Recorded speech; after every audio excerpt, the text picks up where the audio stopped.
Estamos aqui com Zaida Mouchi, que é doutora, arquitecta, professora da Escola de Arquitectura de Barcelona, da Universidade Politécnica de Cataluña.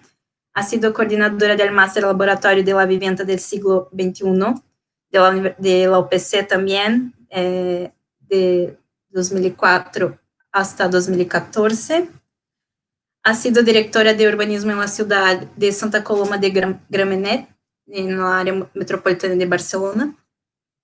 Y entre sus libros publicados hay el destaque de Mujeres, Casas y Ciudades, Más allá del Umbral, que fue publicado en 2018, y Arquitectura y Política, en conjunto con Josep María Montaner, que fue publicado en 2011 y el año pasado, ¿no? 2019, fue reeditado. Bueno, empezando las preguntas de la charla. ¿Crees que la crisis del COVID-19 ha ayudado a visibilizar la problemática de la precariedad de la vivienda en Barcelona? Bueno, sabemos que eso fue un tema mundial y creo que principalmente Sudamérica dejó escancarado toda la problemática, pero como nuestro trabajo es sobre Barcelona, queremos charlar, te preguntar sobre eso. Y considera que ayudará a la implementación de medidas reales para facilitar el acceso a la vivienda, y como la ampliación del parque público catalán, que actualmente representa solo 1% del total del parque. No sé si me explico, quedó claro, no sé. Sí. Esta vez mi acento portugués no me ayuda mucho. Así que la pregunta. No, está muy bien. No, solo una cosa, el libro que decías en 2020 salió otro libro, lo que pasa es que son... Uno es... Claro, el año pasado, ¿no? Sí, o sea, sí, que es yo tengo política los y dos. arquitectura. O sea, no sé, quisimos hacer algo que tiene lógica, pero en realidad lleva confusión, porque es como uno es arquitectura y política y el otro es política y arquitectura. Vale. Porque es el de la capa reflexión. Verde y el capa azul. Sí, porque es la reflexión de después de 4 años de pasar cada uno por la administración pública. Entonces, aunque es más de Josep María ese libro que mío, pero es como una reflexión compartida de estos 4 años. Sí, está muy bien. Gracias. Yo creo que, bueno, como decías, ¿no? En todo el mundo la pandemia, la situación esta que no pensábamos que nos iba a pasar, ¿no? En esta modernidad, ha descubierto lo que no queríamos ver, ¿no? Como poco que se nos han, no sé, roto los vestidos, no sé, se ha caído la fachada y hemos visto todo lo que estaba detrás, ¿no? En muchos aspectos, ¿no? En aspectos de precariedad, de todos los sentidos, ¿no? Porque también hay muchísima gente que está en situaciones de super precariedad que no había hasta ahora hecho uso de ningún tipo de recursos de ayudas sociales, pero que en realidad estaba trabajando en negro, que tampoco se supone que había tanta gente, y sí hay mucha más de la que se pensaba, y gente que tenía un pasar ajustado, pero que tenía su vida más o menos resuelta, se ha visto abocada a pedir ayudas porque su situación legal laboral tampoco no le ha permitido entrar en los ERTES, etcétera, ¿no? Por tanto, una primera cosa es que esta sociedad del bienestar, la que nos vienen desarmando hace bastantes años, que no sé si en España llegó mucho a ser sociedad de bienestar, pero sí que hace 20 o 30 años que hay unas políticas, ¿no? Poquito a poco, de desarme de los derechos, en definitiva, y de la convertir todo en negocio, de la privatización de todos los servicios, ¿no? Hay sitios que eso se ha visto más, sitios que menos. Evidentemente Latinoamérica, también soy de Argentina, o sea que Latinoamérica lo ha sufrido muchísimo más tiempo, ¿no? O sea, hay sociedades que están más estructuradas por lo que sea, no creo que unas sean mejores que otras, pero por lo que fuera, la sociedad de aquí en Barcelona, hay divisiones y hay zonas que nunca se encuentran, pero está más estructurada que otras sociedades que no serían más próximas, ¿no? Como son las latinoamericanas. Y entonces lo que hemos visto de golpe es que, claro, que nuestras viviendas no estaban nada preparadas, ¿no? Claro, la política pública de Barcelona siempre se había dedicado muchísimo más a lo público, a la ciudad, al espacio público, a los equipamientos, que también tiene tendría una doble o triple lógica. Por un lado, es que en general Barcelona sí que tiene potestad para hacer viviendas, pero siempre depende de los presupuestos del Estado, que a su vez se distribuyen a las comunidades autonómicas, y estas son las que deciden cómo es la inversión pública, qué políticas de vivienda se hacen, ¿no? Barcelona tiene un cierto margen, que los 4 años pasados sí que se usaron, un cierto margen para hacer unas políticas propias, pero eso no pasa en otras ciudades, no le pasa en otras ciudades, ¿no? Es un estatuto, se llama así, la Carta de la Ciudad de Barcelona, que es diferente que muchas otras, ¿no?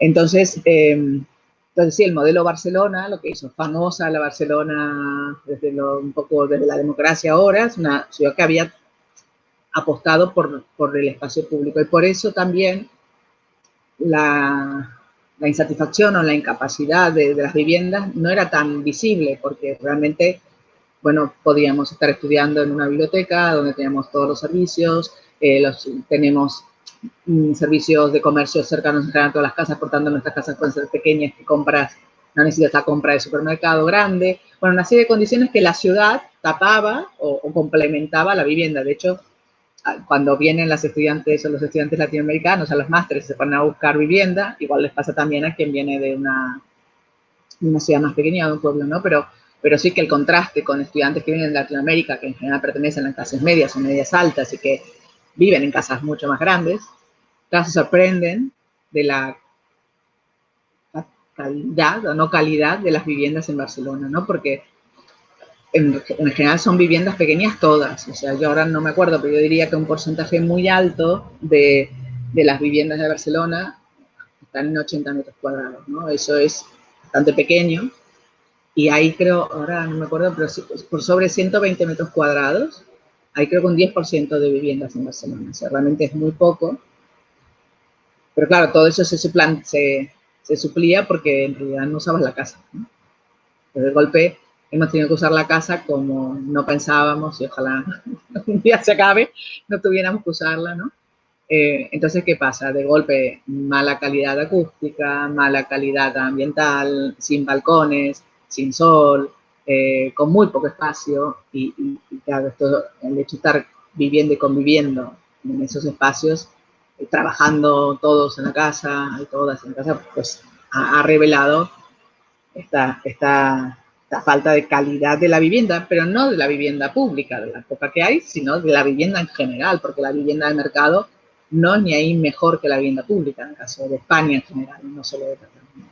O sea, que a diferencia, por ejemplo, de comparado con Latinoamérica, la vivienda social es una vivienda muy mínima, muy pequeña, muy no sé qué, y las viviendas privadas, evidentemente son caras, pero igual que aquí, pero hay como, hablando de arquitectura, mejor arquitectura. Pues está el problema de la ciudad, que en la ciudad o que en muchos sitios la ciudad se ha ido perdiendo, pero si hablamos de la vivienda, sería impensable una vivienda de una clase media sin un balcón más o menos generoso, sin una serie de condiciones que aquí hemos pasado por alto. Realmente el sistema, antes de entrar en cuestiones políticas, pero el sistema productivo de la construcción en España es muy deudor de los promotores especuladores de la época de la dictadura, y es pura especulación, o sea, no hay, y hace tiempo que reclamamos que sean que apuesten más por la investigación, ya sea tipológica, o sea, de las formas que tienen los pisos, como materiales, o sea, tenemos un sistema productivo de la construcción, desde quien hace el edificio hasta todos los materiales, que es nada investigativo, ¿no? Que repite las maneras de construir de hace 1000 años, y que también eso nos trae un problema. Creo yo que muchas veces las normas que se aplican a España vienen dadas por las normas nórdicas europeas, y que no necesitamos lo mismo que en Alemania. Necesitamos construir mejor, pero no igual que Alemania, ¿no? Entonces, hay unas características de la construcción que vienen marcadas desde Europa y que España no ha tenido capacidad de incidir tampoco, ¿no? Y que nuestras casas no llegan, evidentemente no llegan a esas calidades tampoco, pero que igual no son, igual deberíamos medir diferente que lo que se mide en Alemania o en otros países nórdicos. Ya tenemos una industria de la construcción que es malísima. Es un chiste, ¿no? En realidad, tanto es un chiste la industria de la construcción como las políticas de vivienda del Estado español a lo largo de la historia, como lo explica muy bien Carmen Trilla en muchísimos textos, es una política contracíclica, ¿no? Digamos que en los ciclos de depresión económica, el Estado ha salido a invertir en viviendas, pero para que, no por la vivienda en sí, sino para que haya un sistema productivo que tiene mucho poder en cuanto a porcentaje cuando está, digamos, estamos sin crisis, el porcentaje que significa la construcción suele ser como un 16% del PIB, entre directo e indirecto, es mucho. Entonces, las políticas de vivienda en España han sido políticas económicas, digamos, para contrapesar la crisis del mercado. Por eso no es casual que en la época de mayor burbuja inmobiliaria, ¿no? de la última, antes de la crisis del 2008, España fue uno de los países que más vivienda producía, privada, pública muy poca, porque no hacía falta, digamos, y en todo caso el Estado encontró maneras de apoyar la promoción de viviendas a través de excepciones de impuestos, etcétera, pero nada de vivienda social, ¿no? No se entiende realmente en España la vivienda como un derecho, porque de hecho en la Constitución tiene un lugar bastante atrasado, ¿no? El artículo 47. Entonces, y para mí a lo que tendríamos que aspirar es que la vivienda sea un derecho como es la educación y la sanidad. O sea, que independientemente de si esto se estuviera funcionando mejor también, que ya se han encargado de irse los cargando bastante, aunque todavía resisten, por suerte. Pero, bueno, si yo quiero pagar más, vivo en no sé dónde, pero que todas las personas tendríamos que tener el derecho a elegir vivir en una vivienda adecuada a nuestras necesidades, ¿no? Bueno, eso es un poquito lejano, pero sería, yo creo que es necesario ese cambio porque es evidente que por el sistema de mercado la vivienda no es un bien que está al alcance de todas las personas y por lo tanto tampoco un derecho, ¿no? Entonces, eso por un lado. Entonces, como decía antes, Barcelona, o las ciudades, pero bueno, Barcelona que tiene esta carta especial, esta carta municipal especial, sí que tiene desde hace más de 100 años una oficina de vivienda que ha tenido sus altibajos de producción. Pero sí que estaba cuando el gobierno, digamos, de los comunes llega en el 2015, sí que estaba muy no desarmada la estructura, porque sí que seguía estando, sobre todo a lo que se dedicaban, era la producción de vivienda cuando hay planes urbanísticos, si hay que realojar gente de sustitución, era más ese tipo de proyectos que se hacían, más que nuevos proyectos de vivienda, ¿no? Pero muy pocos al año y en el periodo 11-15 se comenzaron, nada, no sé, muy pocas viviendas. O sea, todavía menos las que se venían haciendo antes, ¿no? Entonces, por un lado, una máquina que había estado bastante parada y se había parado mucho en los últimos años, por ya conocéis, ¿no? Todas las leyes que se han ido haciendo a favor de los bancos, los impagos de hipotecas, aunque no hubieran sido hipotecas totalmente, no sé, contratos leoninos podríamos llamar, ¿no? Donde realmente se le estaba a la gente haciendo firmar cosas que no tenían ningún sentido, ¿no? Pisos tasados súper caros, mucho más caros de lo que valían, ¿no? Bueno, realmente ha sido una corrupción compartida entre muchos sectores de la población, ¿no? No solamente los que han robado claramente, sino que todo el mundo se ha aprovechado, ¿no? En mi casa, en el caso mío, yo vivo aquí en Ciudad Bella, en la azotea había una pequeña casa, bueno, hay un apartamento, pero que eran los antiguos trasteros y tanques de agua convertidos en una vivienda que era realmente precaria, y la tasaron en su momento, no sé, 400.000 euros, 300.000 euros, una locura. La compró una pareja filipina que evidentemente la perdió después, ¿no? O sea, era bueno, absurdo que luego después eso pasa a un banco que luego lo subasta por la mitad de la deuda. O sea, al final, quienes pierden son los de siempre, ¿no? La pobre familia perdió todo y en el medio hay una ganancia de un banco, de un inversor, y ahora viven unos ingleses, ¿no? Que pagaron por eso algo indecible. Entonces, bueno, todo el sistema lo que hace es como apoyar el sistema especulativo de vivienda. Y entonces, Barcelona, dentro de la capacidad que tiene, sí que alrededor del año 2000 sí que se hizo una normativa nueva, que creo que es interesante y que es novedosa, habría que buscar bien la fecha, que son las viviendas de alquiler para gente mayor y jóvenes. Los pisos de emancipación y los pisos de gente mayor. Los de emancipación se han hecho menos porque no han resultado tan positiva o tan fácil. Yo creo más que nada positiva no fue fácil la aplicación de las políticas. En cambio, la de gente mayor es como muy agradecida para quienes lo gestionan, porque la gente está muy contenta de pasar de vivir en un piso húmedo sin ascensor a pasar en un piso nuevo, con luz, con ascensor y con gente cerca, ¿no? Realmente son buenos, ¿no? Pero esa nueva tipología de vivienda es muy interesante porque lo que hace es un cambio urbanístico, que es en suelo de equipamientos, ¿no? Sabéis que la ciudad tiene, cada suelo, cada parcela en la ciudad tiene una categoría y tú puedes construir en función de lo que vivías. Entonces, no hay mucho suelo de vivienda pública en Barcelona, hay poco. No hay mucho suelo libre en general, pero mercado de vivienda pública hay poco. Entonces se les ocurrió cambiar o aumentar, que cuando hubiera un suelo de equipamientos, se pudieran hacer estas residencias de alquiler, que serán siempre propiedad municipal, y en ese sentido se considera como un equipamiento. Entonces, es un dotacional, ¿no? Se llaman viviendas dotacionales. Entonces, pero realmente es una aplicación creativa o una renovación creativa de la norma, ¿no? Tenemos este problema, porque sí que es un verdadero problema, ¿no? La vejez en general en Europa, en general en España, y en general en la ciudad, y las dificultades de movilidad.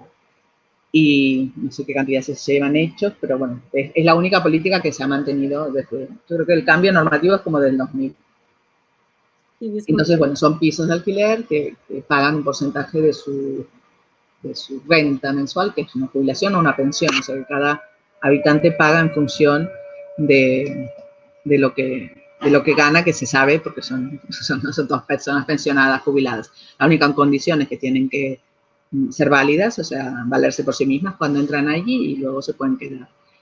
Y, por ejemplo, ahora en la pandemia, en estos pisos no hubo los problemas que hubo en las residencias y no hubo casos de contagios y han funcionado bien, ¿no? Entonces, en este aspecto, ahí sí que hay una aportación de la ciudad interesante.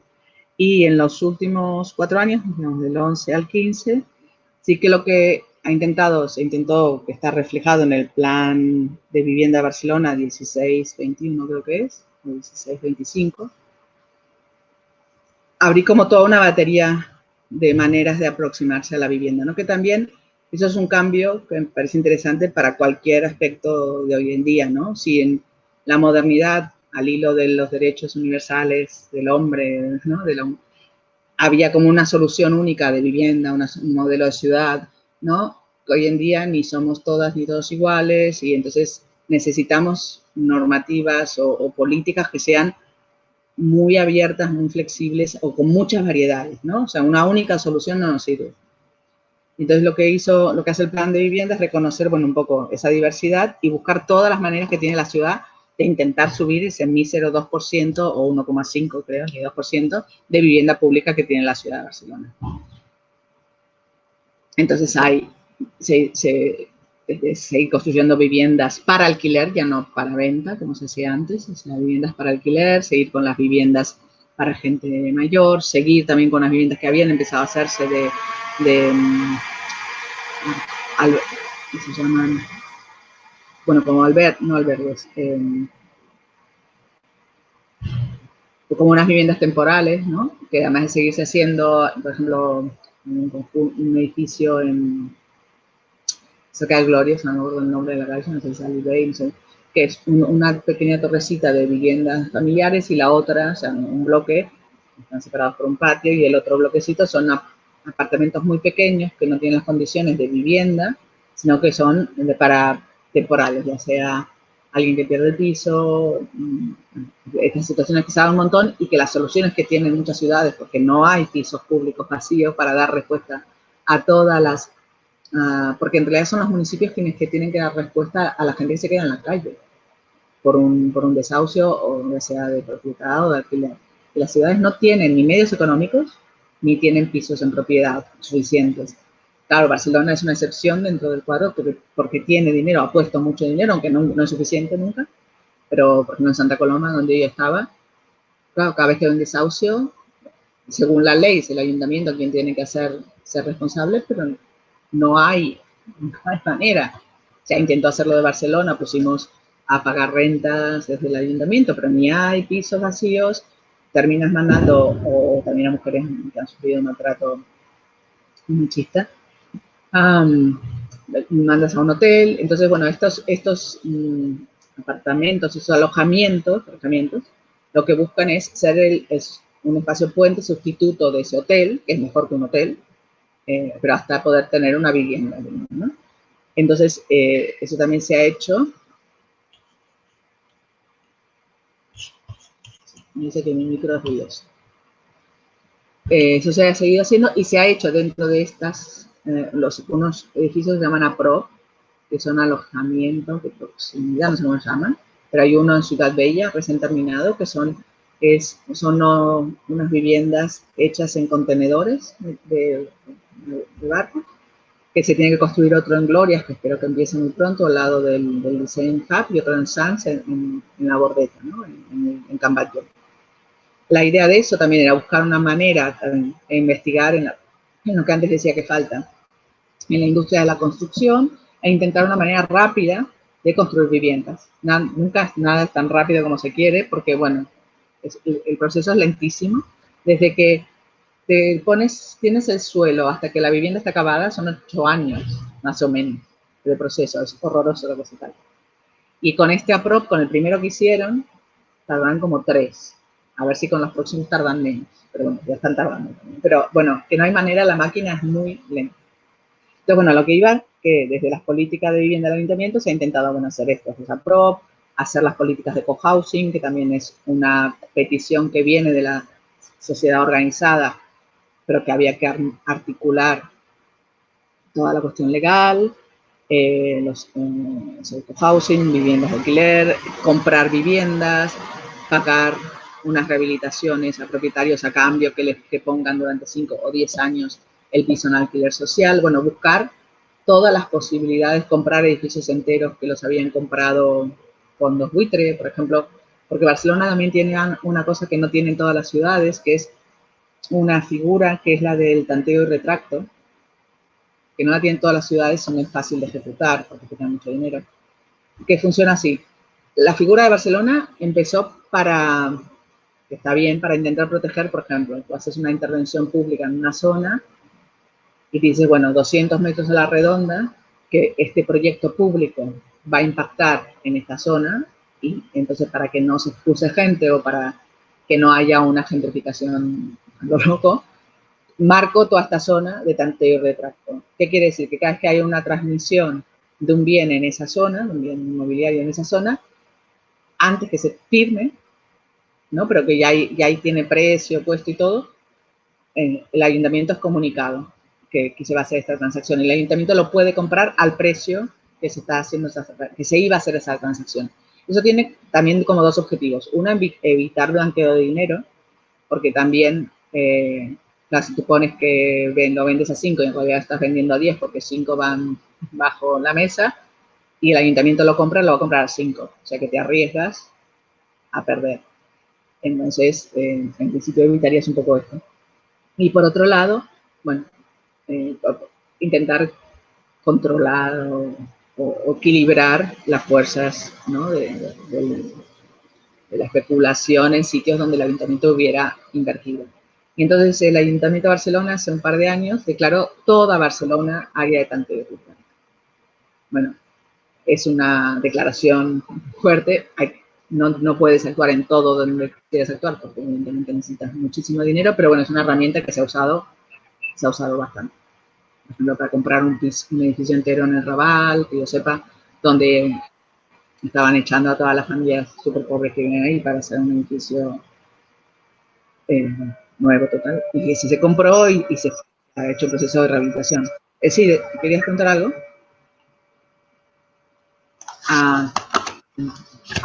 No, bueno, sí.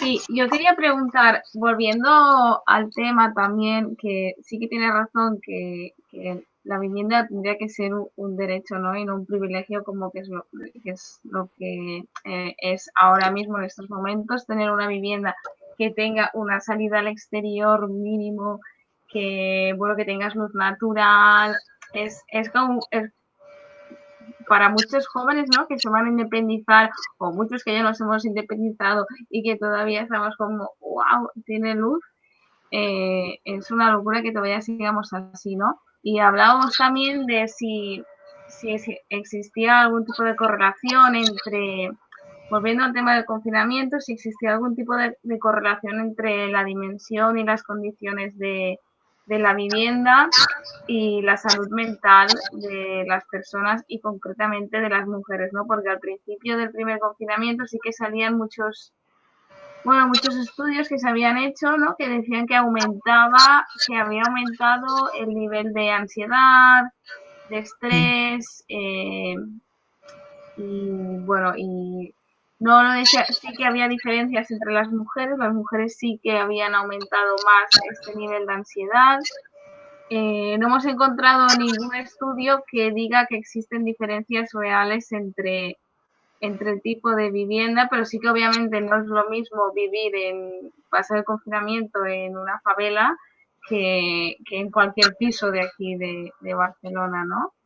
Sí, Y eso nos preocupaba también y comentándolo entre nosotros nos habíamos dado cuenta, pues bueno, de cómo esta falta de intimidad en pisos tan pequeñitos te afecta psicológicamente y bueno, últimamente también salen muchos estudios de la salud mental entre los jóvenes, del suicidio y bueno, también yo creo que todo estaba allí, que todo se ha acrecentado. Yo creo que no hay nada que sea nuevo. Digamos que entre los jóvenes no me sorprende que pueda haber una tasa alta de suicidios, evidentemente, ante un futuro muy incierto, ante una sociedad que no da lugar. O sea, yo creo que hay muchas cosas que estaban ahí, pero no se querían mirar, ¿no? O que estaban tapadas, no sé, por fiestas, por topiquificar, que no solo por eso, ¿no? Y ahora no hay nada que tape nada. Yo creo que eso es. Y respecto, yo ese estudio no lo tengo. Yo hice al principio también varias charlas viendo los mapas que salían de Barcelona sobre dónde había más COVID y intentando entender dónde se movía más gente. Que al final hay como unas variables que tienen que ver con pisos pequeños, falta de intimidad, que tiene que ver con qué trabajos haces, ¿no? ¿Qué barrios vives? Y casa, al final es una cuestión de clase y género evidente, ¿no? Digamos, no que se atraviesan, ¿no? Y de los sitios donde ha habido más, en este caso, contagios, tenían que ver eso con zonas donde había personas que trabajaban en servicios básicos que no pueden parar, que de hecho, bueno, es parte de lo que decimos hemos podido parar al final los trabajos de lujo, los trabajos necesarios no ha podido parar, ya sea productivo o reproductivo. Los cuidados no pudieron parar en ningún caso, ¿no? Y eso sí ha sido mayoritariamente asumido por las mujeres en todas las condiciones. Ha hecho el trabajo, yo creo que sí, no tengo ningún dato de estudios que preguntas eso, me debería decir que sí, porque si el trabajo doméstico en general tiene una característica que es que lo que lo hace como terribles, que nunca se acaba, que siempre vuelves a empezar, ¿no? No es que yo, bueno, me quedo 2 horas más y termino una entrega, mando un texto o termino un proyecto y se acabó. No, nunca terminas. Por eso también ya no ahora, pero de antes, ¿no? Las mujeres son mucho más diagnosticadas y mucho más se les da a tomar muchísimos más ansiolíticos. Y tiene que ver con esto, con estas tareas que nunca acaban, con esta tarea ya no solo física, sino con la lista, ¿no? La cabeza que nunca se borra y hace que las mujeres seamos mucho más consumidoras de ansiolíticos que los hombres, ¿no? En cualquier circunstancia, ¿no? Si les agregamos ya el estudio famoso, ¿no? Que hizo Betty Friedan, ¿no? Con no sé, 50, sobre la enfermedad sin nombre, pero que también se dio aquí, en Suburbio también se da, lo que son cosas que no se dicen, ¿no? Y claro, la falta de intimidad bueno, otra vez, sale lo que ya sabíamos que teníamos, pero que a veces es evidente, ¿no? Porque la mayoría de las mujeres no tienen un lugar propio en la casa. no tienen ni un sillón, no tienen un lugar. A veces, si hay un lugar como de intimidad, se encerrarse en el baño, si tienen llaves, si no, ni siquiera. Y entonces ahora no ha habido ese momento, no ha habido ni el espacio ni el tiempo, ¿no? Porque no solo es cuestión de espacio, sino de tiempo. O sea, ha estado siempre rodeada del trabajo, rodeada de para los quienes trabajas, y el trabajo en la casa ha crecido mucho estos días, claro, porque de comer una vez al día en casa, ¿no? O dos, comes 3, 4, de ser, ¿no? La limpieza, todo ha crecido un montón en la casa, y eso no sé cuánto, no está muy contado. Yo tengo una esquemita por ahí de un periódico de Estados Unidos, de las si queréis, pues os mando estas cosas, de las interrupciones en una jornada laboral, si tienes un hijo, si tienes 2 hijos. Claro, es imposible. ¿De qué teletrabajo queremos hablar? Si cuidas, no puedes teletrabajar en el mismo espacio, no se puede, no se puede. Ahora te quería preguntar, Paita, en todo este panorama, ¿de qué era el teletrabajo? Porque habíamos pasado de que al principio pues costaba, ¿no?, la incorporación de las mujeres al mundo laboral, nos encargábamos de la casa, conseguimos incorporarnos poco a poco al mundo laboral, aunque no en las mismas condiciones, evidentemente, y ahora viene la pandemia, el confinamiento, volvemos a la casa y ahí es donde tenemos que asumir las dos esferas de trabajo, ¿no? Tanto la doméstica como la productiva, por decirlo así. Entonces, ¿cómo podemos separar una esfera de otra dentro de un mismo espacio?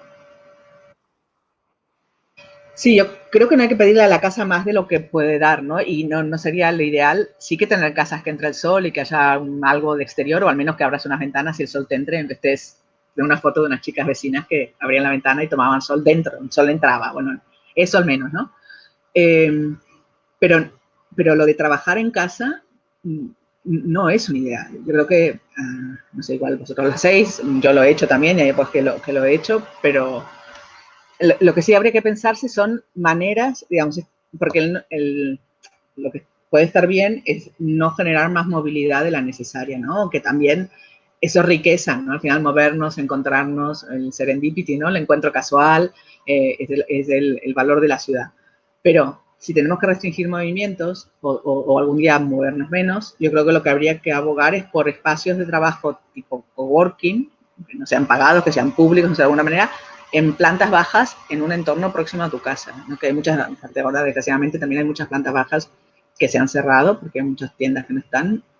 Entonces eso sería, bueno, cowork, o sea, trabajar cerca de casa, pero no en casa, porque para quien, aunque los niños y las niñas vayan al cole, al final, si estás trabajando en la casa, es muy difícil separar los tiempos del cuidado de la casa de los tiempos del trabajo productivo. Entonces, y además que es necesario salir. Yo creo que eso es parte de lo que decías, Belén. También puede haber afectado a la psiquis, ¿no? O sea, que todo ocurra en el mismo sitio.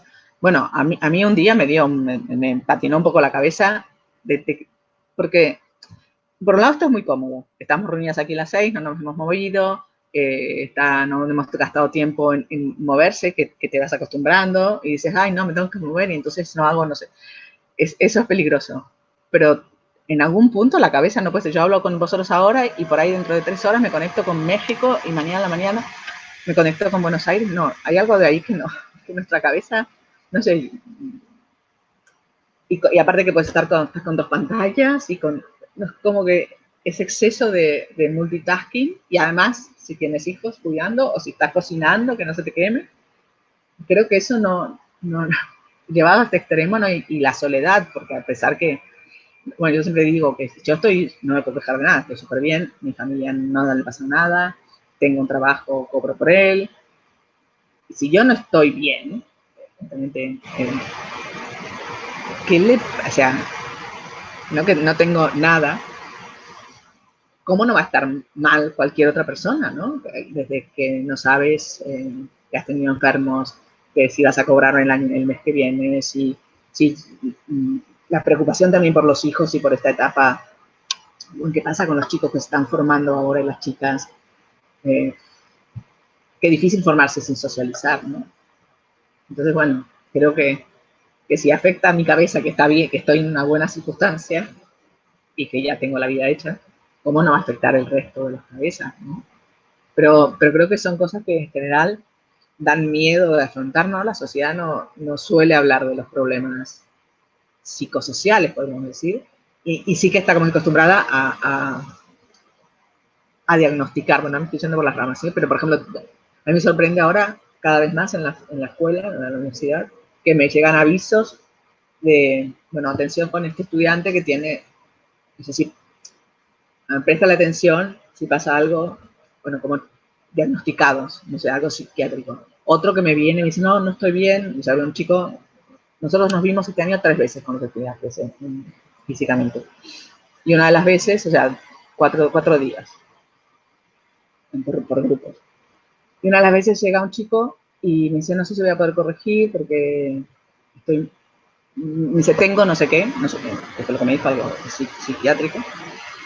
Y estoy muy como desorientado, llegué a SANS y me desorienté y no, bueno, tranquilo, normal, o sea, estamos todos desorientados, si no salimos nunca, de golpe has salido de tu casa, te has tomado el tren, has llegado a SANS.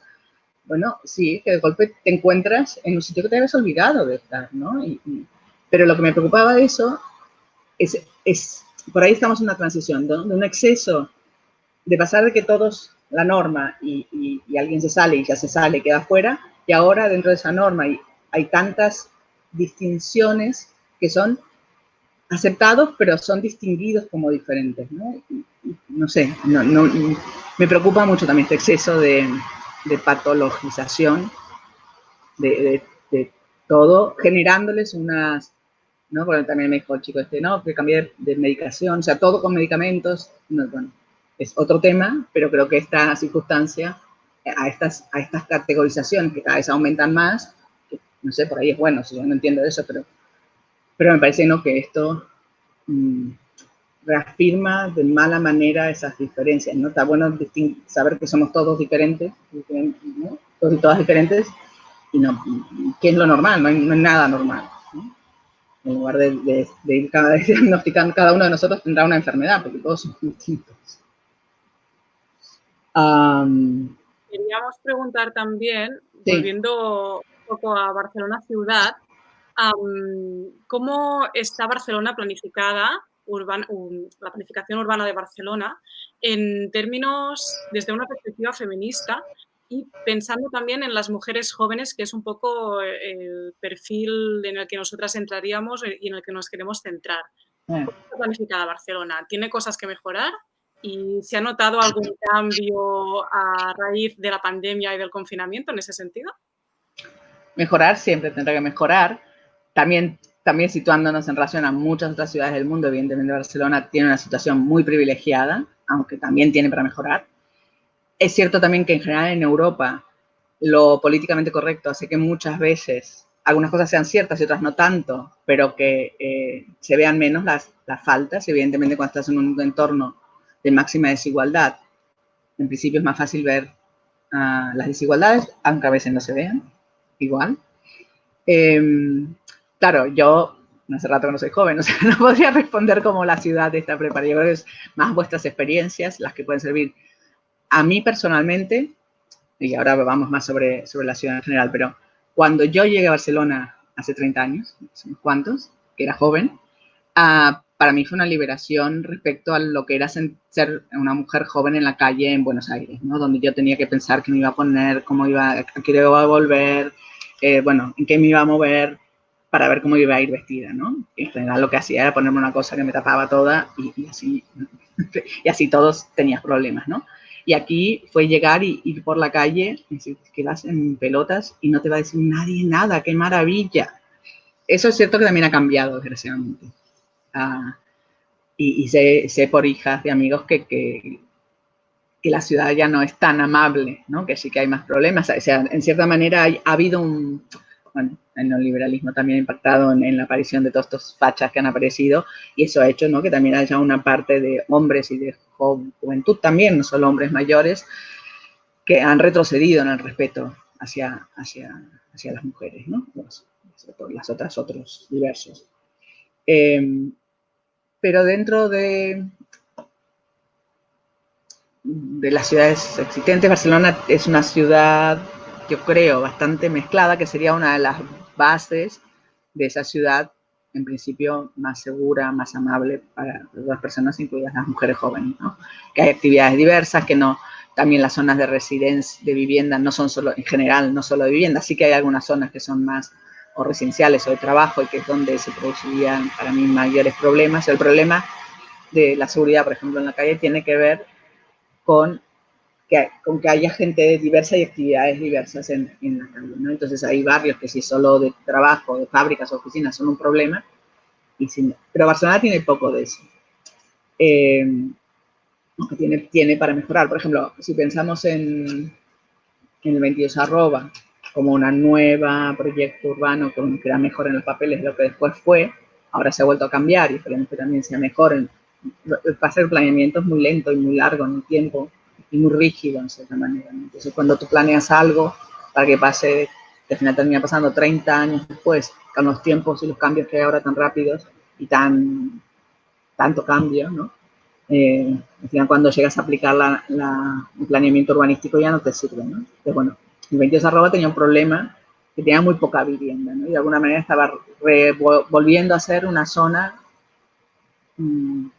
exclusiva de industria, por ejemplo. Pues solo tenía, en lo que son las zonas 22 que no es todo Poblenou, son dos sectores, un 10% de vivienda. Se subió al 30%, no sé si subirá más ahora, pero en un acuerdo que se hizo hace 3 años o 2 años, 3 años por ahí, se llegó a aumentar 30%, solo vivienda social. O sea, dentro del 22 solo se puede hacer vivienda social, que también está bueno por eso.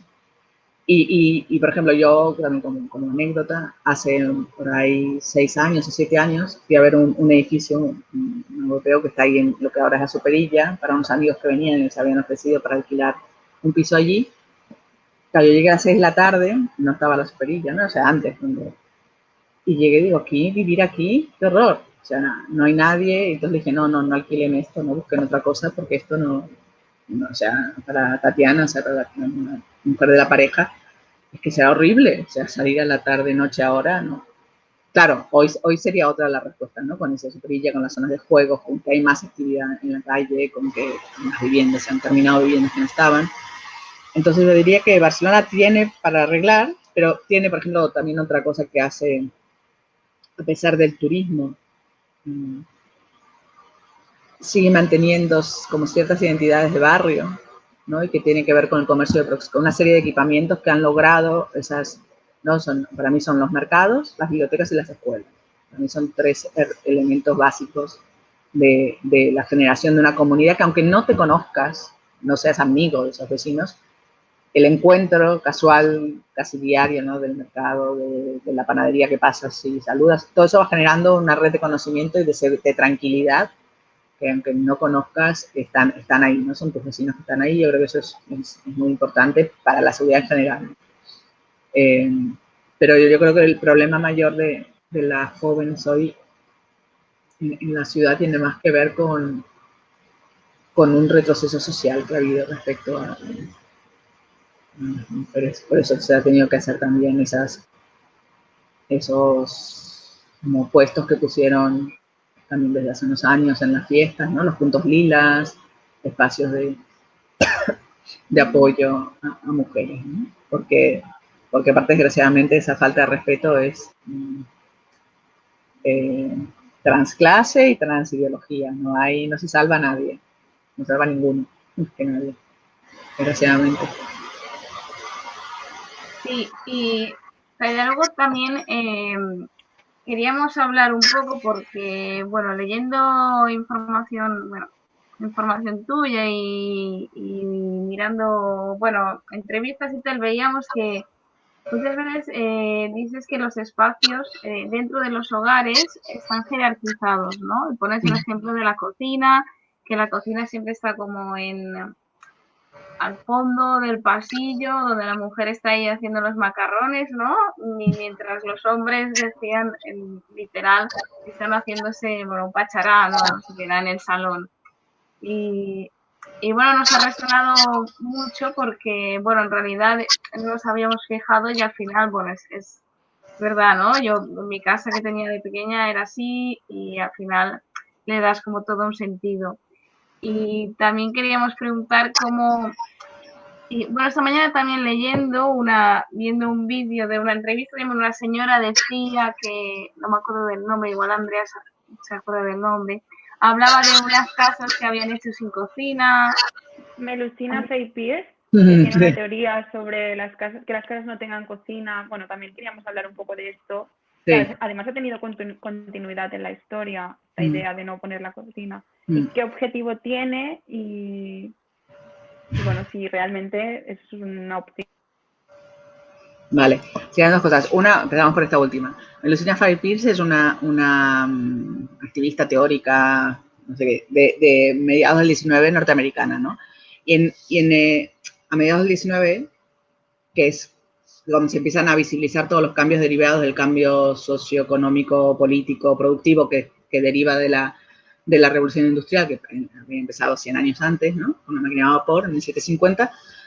Claro, pero en 1850 ya las ciudades han cambiado, la producción ha cambiado, pero hay más gente viviendo en las ciudades de manos maneras, pero la vivienda no es un foco de interés, empezará más tarde, y las viviendas de la clase media, que eran quienes podían tener sus viviendas, seguían siendo como muy poco prácticas y muy grandes, como si siguieran teniendo estas mujeres, estas familias, como gente trabajando en su casa, que ya no, ya no porque hay fábricas, sino por trabajar en una fábrica en una casa, por Estados Unidos porque la esclavitud se ha acabado y no pueden tener ¿no? esta mano de obra tan barata. Y entonces hay como dos líneas, una que empieza a trabajar sobre la tailorización de la casa y sobre la optimización de la cocina y de los espacios, con este espíritu de llevar las ideas de la fábrica a la casa sin cuestionar el rol de la mujer, y otra es la línea que encabeza esta señora, que es la señora Faye-Pierce, y que la siguen bastantes, en donde, de alguna manera, siguiendo la lógica que hay, no sé, la educación, la sanidad, habían sido parte del entorno doméstico, y progresivamente, entre el 19, 18, 19, todo esto sale de las casas, ¿no?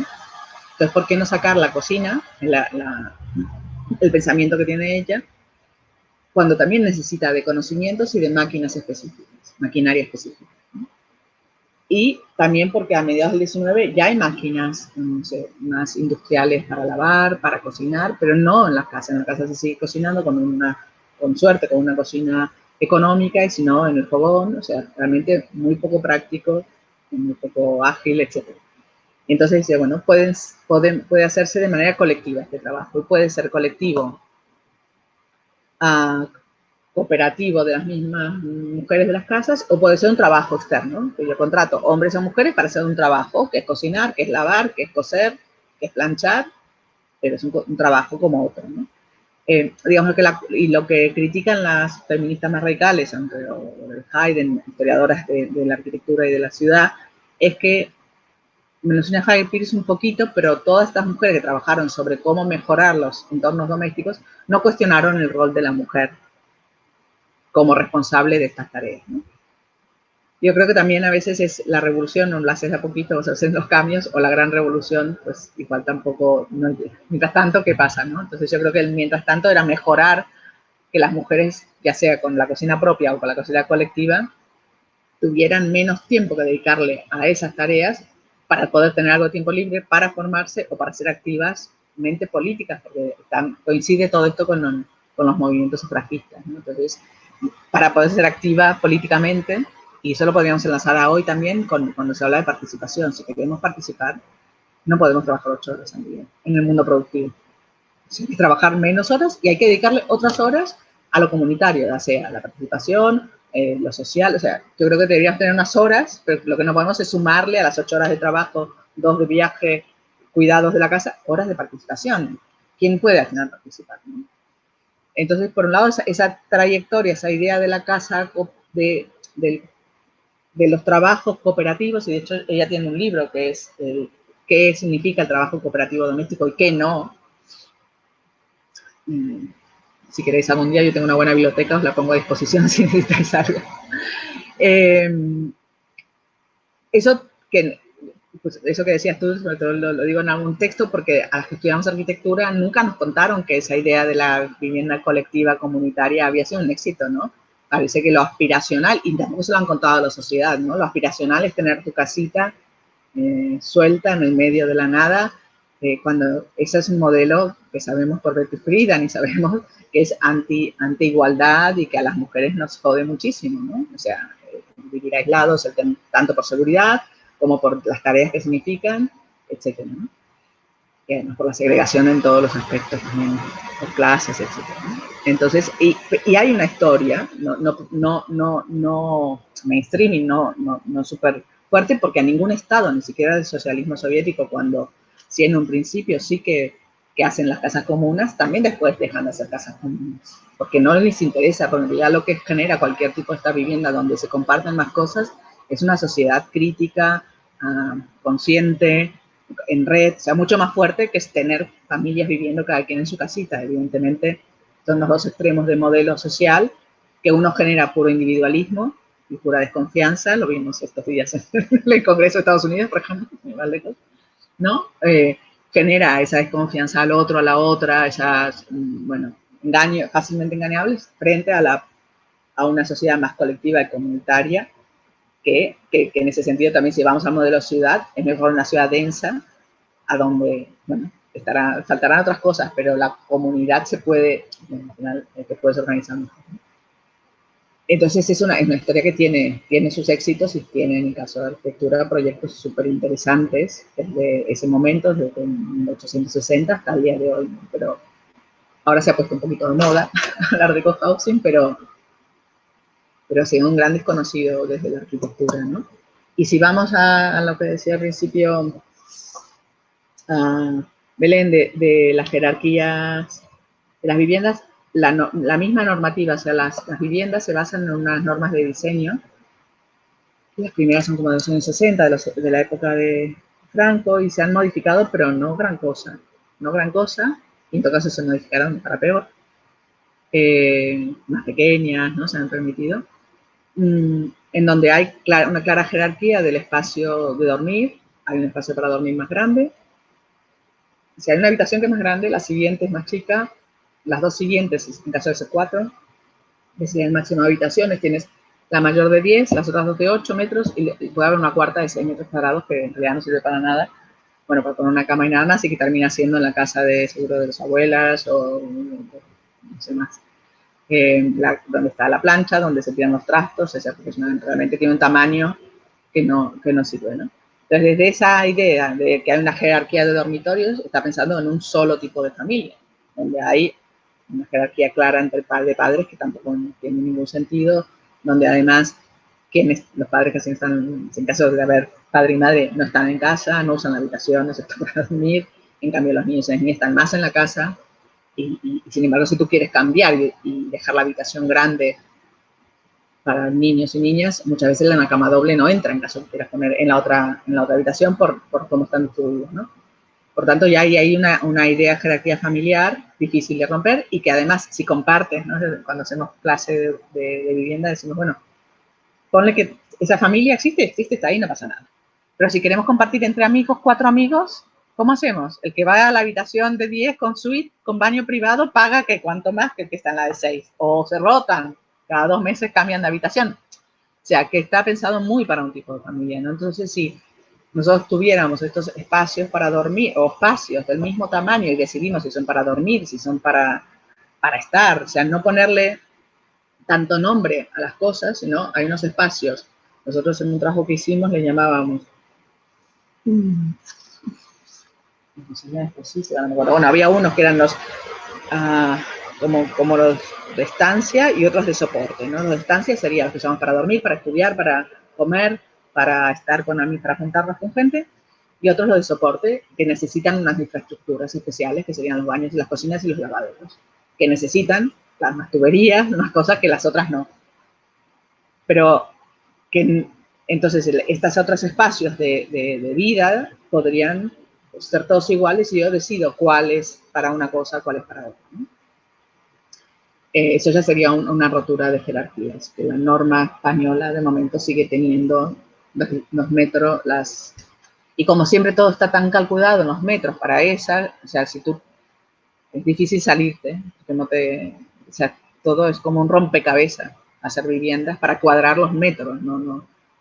Y luego la cocina, si la cocina de una vivienda pública son de 7 metros cuadrados, 7 metros cuadrados es una encimera de 60 que tiene de ancho, más o menos de 3 metros de largo, y otros metros para poder pasar.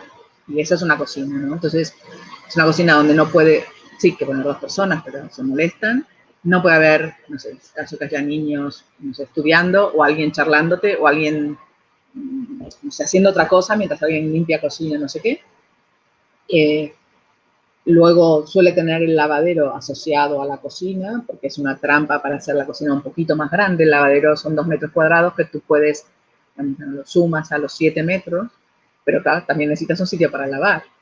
Y generalmente ventila a través de, la cocina ventila a través del lavadero, con lo cual dices, pues algo no va, ¿no? La ropa con olor a aceite no va a quedar tan limpia.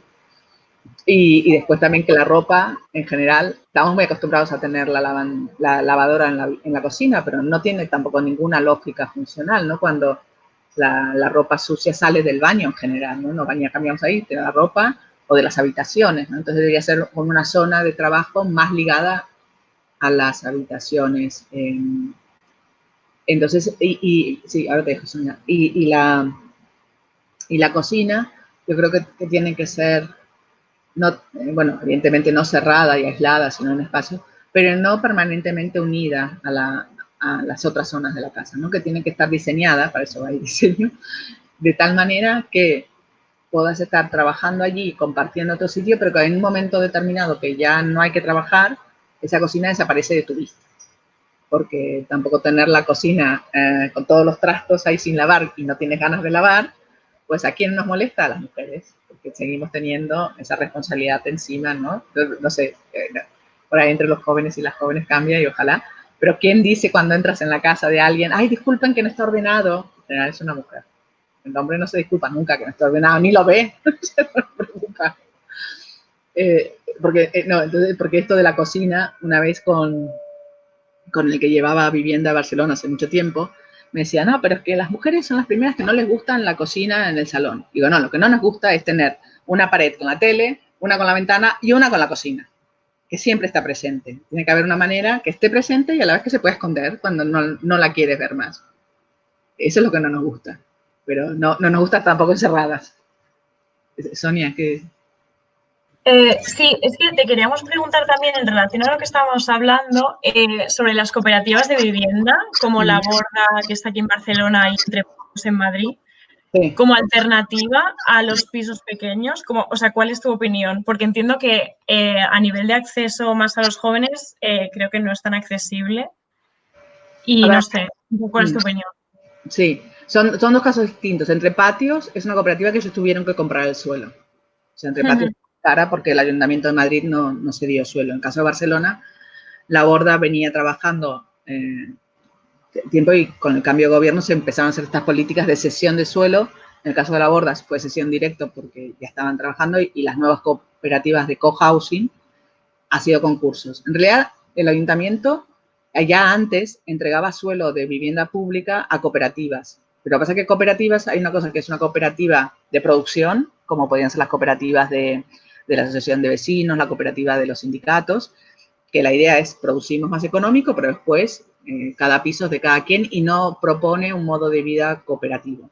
La diferencia de estas cooperativas como La Borda y otras que están haciendo, la idea es que es una cooperativa en cesión de uso y una cooperativa de usuarios, no de propietarios o de producción. La idea es que la propiedad es colectiva, todo el edificio es una única propiedad y yo tengo el derecho a usar 2 habitaciones, 3 habitaciones, depende, ¿no? Y entonces, entonces hacen espacios compartidos para cuidados, depende de lo que cada grupo decida. Lo que tiene de bueno es eso, que implica que es un grupo que se autogestiona, que se organiza, que hace todo un proceso, que no es fácil, para decidir cómo quiere vivir y qué cosas compartir.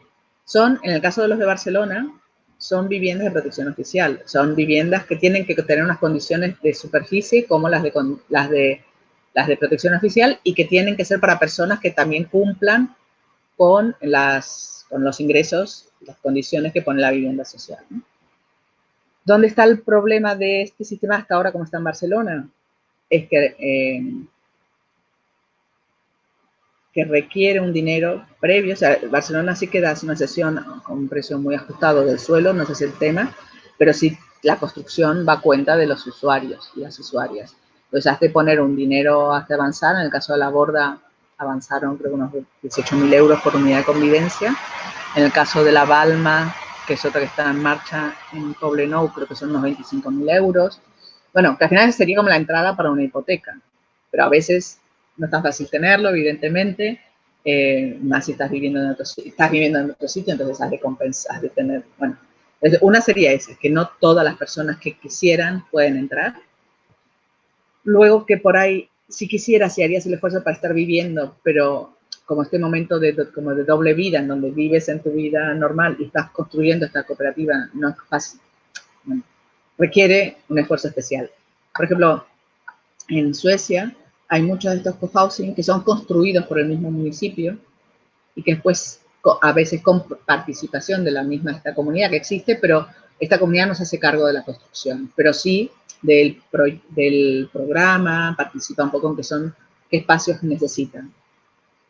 Y después lo que hacen es, el ayuntamiento alquila a la cooperativa entera el edificio y cada unidad de convivencia paga su renta, pero no es un pago individual, ¿no? Sino, lo interesante es que es el colectivo el que responde por todas las personas, ¿no? No es una respuesta individual.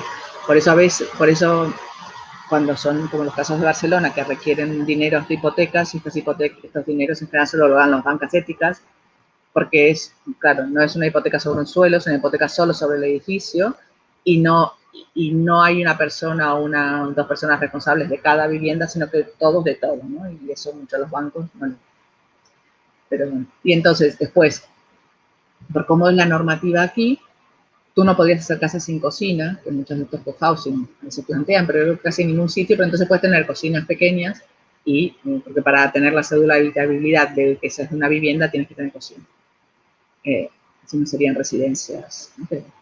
Entonces, bueno, esa es una de los temas que generalmente se tratan en los cohousing, en las cooperativas de cesión de uso, que es, bueno, que vamos a compartir teniendo el límite, los metros cuadrados que marca la normativa para una vivienda social, y de media lo que hacen es que por ejemplo, la vivienda, creo que una vivienda de 2 espacios, un dormitorio, serían unos 50 metros útiles.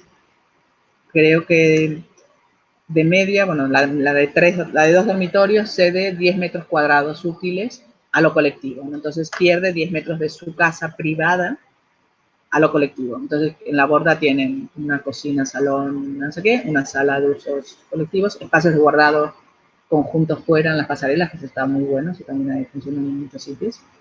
Para cosas que son grupales o que pueden ser compartidas o que usas menos. Y también tienen una habitación para invitados, que también es una buena cosa. Tienen 2 habitaciones con un baño que puede usar cualquier persona, y que, por ejemplo, ahora con el confinamiento lo usaban a veces lo usaron tanto en La Borda para teletrabajar en algunos casos, y creo que en algún caso está alguien que se tuvo que confinarse para poderse confinar de su propia casa, ¿no? Entonces yo creo que es un buen modelo que hay que seguirlo trabajando, en el sentido que debería haber la posibilidad esta que comentaba de Suecia, ¿no? Que lo produce la ciudad y entonces quien va a vivir ahí paga como un alquiler, porque obviamente quienes no tienen casi recursos quedan fuera de este modelo. Yo creo Como que quedan fuera de casi todos los modelos de vivienda pública en todos lados, ¿no? O sea, para acceder a una vivienda pública hay que tener algo de dinero. Bueno, hay que tener un sueldo, un ingreso, con lo cual también hoy es muy difícil entre los jóvenes. Volvemos a la pregunta inicial, ¿no? Si una de las cuestiones para entrar a poder ser sorteado para tener vivienda pública es que tengas un sueldo, una vez y media, un sueldo interprofesional. ¿Cuánta gente joven hay con contratos? ¿En serio? No hay, ¿no? Entonces, creo que también son cosas que se tienen que reformular. No, que hay que tener en cuenta que aquellas cosas normativas o leyes que se hacen a otra escala, que parece que no afecta, ¿no? Como podemos tener unos sueldos mínimos, que son una mierda, por mucho que se suban un poquito, y después tenemos unos precios de vivienda, unos precios de todo que no condicen con esos mismos sueldos que han sido aprobados, en el caso de quien los tengan. Está claro que hay un desequilibrio estructural y que los sueldos no concuerdan, ¿no?, con el precio de la vivienda. Y eso también es uno de los problemas, ¿no?, del colectivo joven, tanto mujeres como hombres. Pero bueno, yo me parece que en esta horita que hemos estado hablando hemos tocado un poquito temas diferentes.